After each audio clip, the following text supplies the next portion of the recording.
Hello everyone and welcome to this episode of Ignition Time. We know there's a major battle that's brewing between President Biden and the Senate Minority Leader Mitch McConnell about how to pay for the infrastructure package. Well, they are arguing about other things as well, such as what is in the infrastructure package, because it's very clear that the Democrats, specifically Bernie Sanders, there he is. What's up, Bernie? They're essentially redefining the meaning of the word infrastructure. In other words, Bernie Sanders actually said that infrastructure is not just physical infrastructure of our roads and our bridges, but infrastructure should also include human infrastructure, our care economy, and taking care of seniors and taking care of our elderly. So what's really interesting is all of this requires money. It's not like it's raining money, is it? Well, it kind of is for some businesses, and it kind of is when we talk about the spending for the infrastructure package, but this money has to come from somewhere. President Biden has said that he wants to raise the corporate income tax from 21% up to 28%, and he's already getting pushback, and he has already indicated that he's open to a compromise on that. But what's really interesting is that there's a completely different way, a brand new way to pay for infrastructure, to pay for our roads and bridges without raising taxes. And that is the focus of this episode of Ignition Time.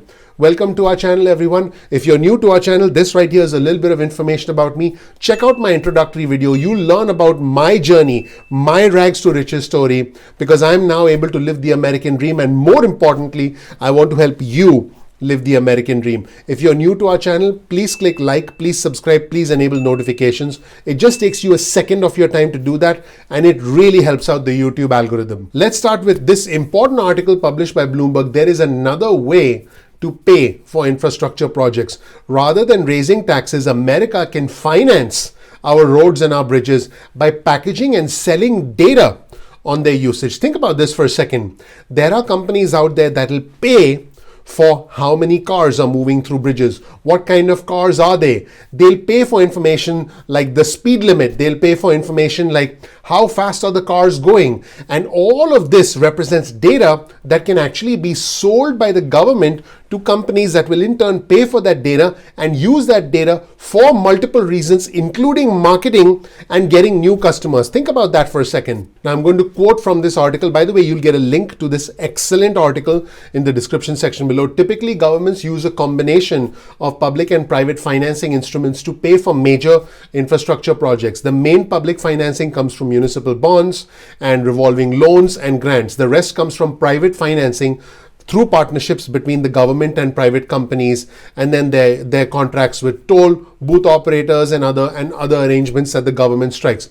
But neither approach, according to this article, will raise enough money to eliminate our nation's potholes, make all of our bridges safe, and deliver clean drinking water that every member of the public in every corner of the country can depend on. The cost of borrowing is simply too high or politically unacceptable for cities and towns to collect in taxes. It's not like the state can just raise your taxes, because then people will relocate to other states. That's already happening. People are relocating away from California, away from New York. And the options as far as public and private partnerships between the government and private companies aren't as many as we might want. So, is there another way? Yes, there is. According to reporting from Bloomberg, there are ways to unlock new revenue streams for projects, tie in the cost of borrowing to metrics, which lowers the risk, and decrease the cost of infrastructure operations using smart contracts. In other words, instead of the government providing a big, $30 billion contract for a bridge to one company, they provide a bunch of small contracts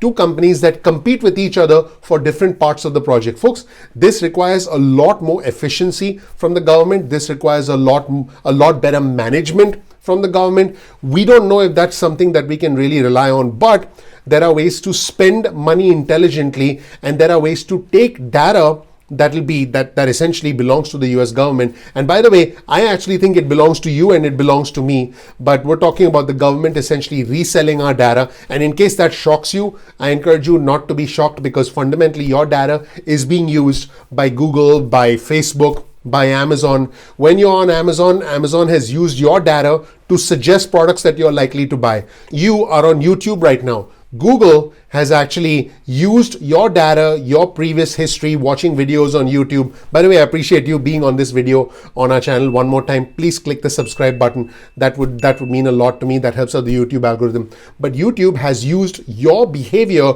on YouTube and potentially even your browsing behavior on Google to recommend videos to you on YouTube. So your data is out there, whether you like it or not. That is just the unfortunate reality of the situation. So let's shift gears now and talk about financing infrastructure with data. I'm not just talking about showing you videos on YouTube and recommendations and showing you stuff to buy on Amazon or showing you, cat pictures and dog pictures you might like on Facebook based on what you tend to like. No. I'm talking about using data to finance trillions of dollars in spending. According to this reporting from Bloomberg, sensors can pull data on water flow, traffic congestion, air pollution, and more, all of which can be processed to illuminate how to deliver services more efficiently and cost effectively. This data is attractive to insurance companies because they help to hedge risk. Insurance companies will want to know how many cars are going through a bridge, how fast are the drivers driving, which cars potentially are driving faster than others. And this data is also valuable to investors because this information can allow investors and companies to market to you and raise their own revenue. In other words, the value of this data is so valuable that it can not only pay for the infrastructure, but it can also allow advertisers to effectively provide better services, more cost-effective services to their consumers. This could be a way to pay for the upcoming infrastructure package. Here's a specific example from the Bloomberg article. Sensors on roads and bridges can monitor deterioration as well as the impacts of trucking. These insights could be used to price a fee structure for logistics companies based on how they reduce lifetime use or maintenance requirements. So essentially, this can result in trucks having less long-term maintenance because they can detect problems proactively. That's just one example. Models like this are being explored in the Netherlands and Germany. Rather than charge a toll, public agencies are considering farming out bridge portfolios to asset management companies that are collecting anonymized data on traffic volume. Now, this is important. The data needs to be anonymous. You don't want a company knowing that you drove through a particular bridge at a particular time, because that would be a violation of your privacy. But folks, now we're starting to get into gray areas. This is not a video on privacy. This is a video on using data to fund infrastructure. So I'm going to try and stay in my lane here. And so the article continues, bridge portfolios to asset management companies that are collecting anonymized data on traffic volume, truck weights, and structural health.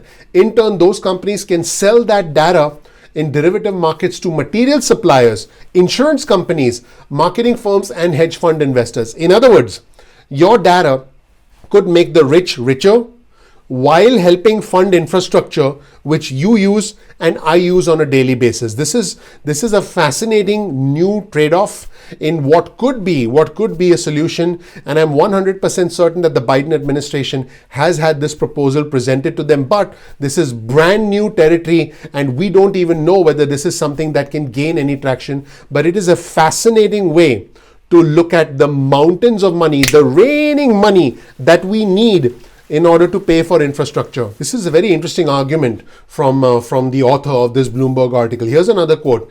Data provides near real-time insights into performance, structural health, and use, much like share prices update as new information becomes available to inform buyers and sellers. Data represent the informational stock of infrastructure. Think of infrastructure as not just roads and bridges, but the data that is produced from roads and bridges, presumably with cameras overseeing these roads and bridges, because that's how data is collected. Folks, data is collected not only through visual, not only through cameras, but also through sound, through air pollution. So there's a lot of data that can actually be used by the United States government and resold to private companies in exchange for money that funds infrastructure.